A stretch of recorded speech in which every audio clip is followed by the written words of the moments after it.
Daan ninyo, kasama ninyo, yung nanay at tatay nyo na nag-aaral dito. Paano, sir? Sino bang bumili nito? Pamilya. Sa palagay ninyo, saan galing yung pera ng pinangbili nito? Pinaghirapan. Pinaghirapan na sila.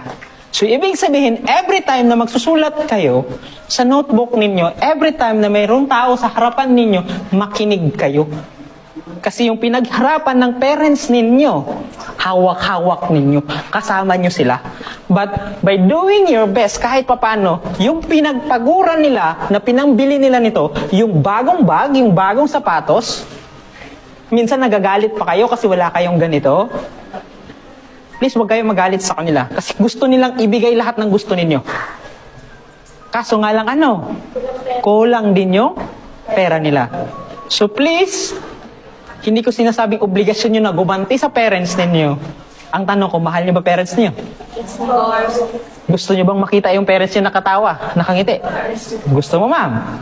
Tama? So please always remember na pag nandito kayo sa loob nito, lalo na sa klase ko, do your best. Hindi ko sinasabi talaga na maging perfecto kayo. Na pinakamatalino, ang pinakagusto ko lang, gawin nyo yung best ninyo. Kung hindi nyo alam, magtanong kayo.